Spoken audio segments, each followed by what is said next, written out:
జీ5 app download చేసుకుని పూర్తి ఎపిసోడ్లని ఉచితంగా చూడండి. విశాల, చాలా నాటకీయ పరిణామాల మధ్య గానవి మీ బిడ్డే అన్న సత్యం తెలిసింది.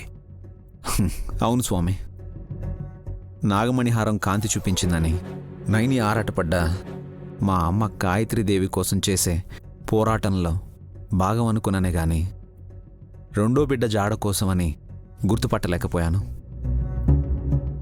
పర్వాలేదు బాబుగారు, మీ తమ్ముడికి మా చెల్లెలికి ఎవరికి బాధ కలగకూడదని నన్ను సమాధానపరచాలని ప్రయత్నించిన మీది పెద్ద మనసు. గాయత్రీదేవి నిన్ను చేరుకుంటే గానవిని సుమనకిచ్చేస్తావా నైని? ఇవ్వను స్వామి. పిల్లలు లేని తల్లిలా నీ చెల్లి మిగిలిపోతుందన్న బాధ నీకు లేదా? ముందు నా చెల్లెలు మనిషిగా మారాలి, ఆ తర్వాత తను ఆడదన్న విషయాన్ని గుర్తెరగాలి. జాలి దయ చూపాలి. అప్పుడు కాని మళ్ళీ తనకు జీవితం వికసించదు. అలాగే మొండికేస్తే కొద్ది రోజుల్లోనే సుమన జ్ఞాపకంగా ఉండిపోతుందనిపిస్తుంది స్వామి. నైని, అవే మాటలు మంచి కోరాలి కానీ నువ్వే ఇలా అంటే ఎలా? నైని అన్న దాంట్లో తప్పులేదు విశాల.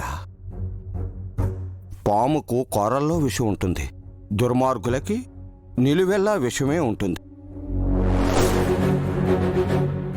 సన్మార్గాన్ని ఎంచుకుందా సరే, లేదంటే సరైన దారిలో సాగనంపడమే మంచిది. అలక్ష్యం చేస్తే అన్యాయం జరుగుతుంది. సుమనని ఊరికి పంపించేయమంటారా స్వామి? అదేంటి నైని, విక్రాంత్ని సుమనాని నువ్వు విడదీస్తావా? భార్యాభర్తలు వాళ్ళు. విక్రాంత్ బాబుని అలా చూడదు. నా చెల్లెలి వైపు మీ తమ్ముడు కూడా చూడడు. మళ్ళీ పిల్లలు పుట్టే అవకాశం కూడా లేనప్పుడు శత్రువులిప్పుడు ఒకే గదిలో ఉన్నట్టుంటారు. దానికి బదులు ఊరెళ్తేనైనా మా అమ్మ దగ్గరుంటుంది, బుద్ధి నేర్చుకుంటుంది. స్వామి పెద్దవారు, మీరైనా నైనికి నచ్చ చెప్పండి. విశాల, అన్నీ తెలిసిన వాడివి నువ్వు కథానాయకుడివి. నువ్వే కదా నాయకుడివి. నయని ఏం చేసినా మంచి చేస్తుందని నమ్మేవాడివి. ప్రోత్సహించు. వద్దు స్వామి, ఇంకో 2 నెలల్లో సుమన తన పేరు మీద నుండే ఆస్తిని కూడా మాకిచ్చేస్తుంది. ఈలోపే తన్ని పంపించేస్తే కానవిని ఆస్తిని అన్నిటినీ తీసుకుని ఆడపిల్లకి అన్యాయం చేశామని ఇంట్లో నుంచి పంపించేశామన్న అపవాదం వస్తుంది. నైనినంటారు. మీరు నా గురించి ఆలోచించకండి బాబుగారు. సుమన మీ ఇంట్లోనే ఉంటే మీకు ఇబ్బందులు వస్తాయి. స్వామి, తను బాధతో కొన్ని మాటలు అనొచ్చు, కానీ విక్రాంత్ అర్థం చేసుకుని వాళ్ళిద్దరూ కలిసిమెలిసి ఉండేంత వరకు ఓపిక పడితే ఒక కాపురాన్ని, ఒక కుటుంబాన్ని నిలబెట్టిన వాళ్ళం అవుతాం కదా స్వామి. మీ ఇష్టం. అన్నిటికీ సిద్ధపడితే ఆశీర్వదించడం తప్పితే నేనేమీ చేయలేను. గానవిని తెలుసుకున్నట్టే గాయత్రమ్మ గారి జాడ కూడా తెలుసుకునేలా చెయ్యండి స్వామి. నీ భర్త అడుగుజాడల్లో నడిస్తే అన్ని విషయాలు నీకు బోధపడతాయి.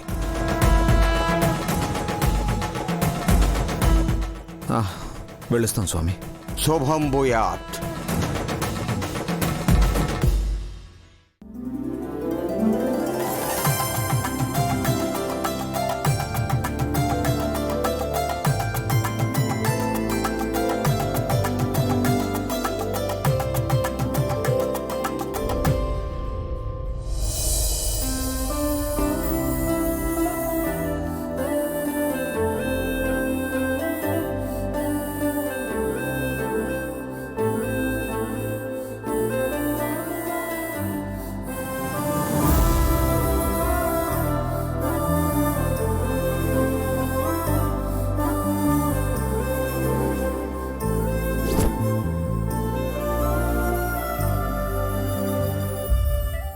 ఉన్నట్టుండి పూజ పెట్టారేంటి ఆంటీ?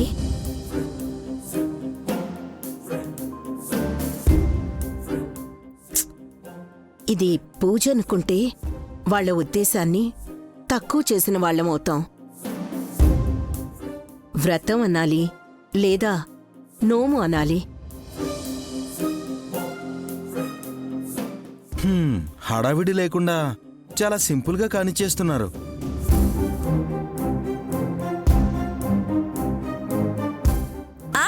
తమరు జేబులో నుంచి కట్లు కట్లు పీకిస్తారని మేం ఘనంగా చేయడానికి. నీకే 50 కోట్లున్నాయి కదే, మా మీద పడి ఏడవడం ఎందుకు?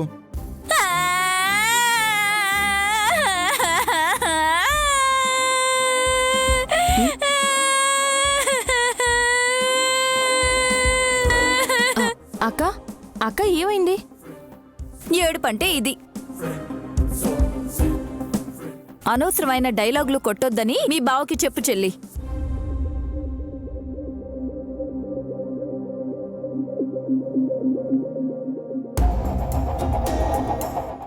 వార్ని క్యారం అంటే ఏం జరిగిందోనని కంగారు పడ్డాం కదే. నువ్వు కొరికినా సరే ఏడవదా ఆసనమ్మా. వాయ్ నువ్వు కొరికితే చచ్చిపోతారు కాబట్టి.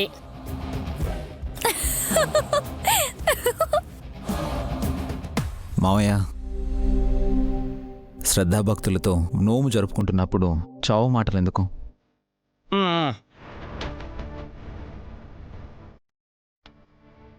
తలుచుకుంటే మాత్రం మృత్యుదేవత వస్తుందా బ్రో? వచ్చింది.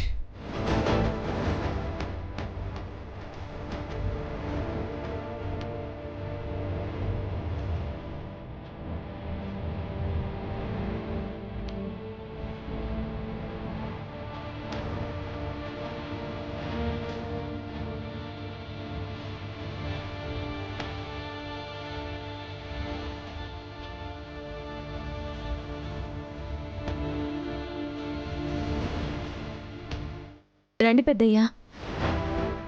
మృత్యుదేవత ఎవరు? ఈ గాయత్రి పాపనా?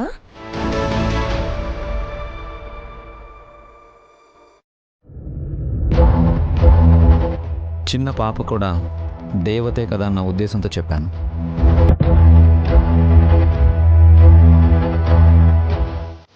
దయ్యాలో భయపడి వెనక్కి పారిపోవాలి. వెళ్ళిపోండి అత్తయ్య, వెళ్ళిపోండి వెళ్ళిపోండి.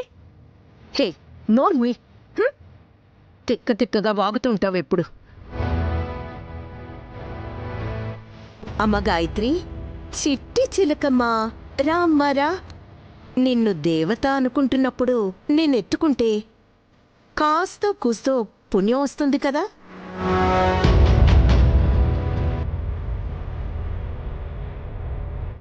పెళ్ళు గాయత్రి ఎత్తుకొని ముద్దాడతారట. తిలోత్తమ కుడి చేతిని బిడ్డ గాయత్రీదేవి కుడి చేయి తాగితే నిప్పు రవ్వలు ఎగిసి పడతాయి.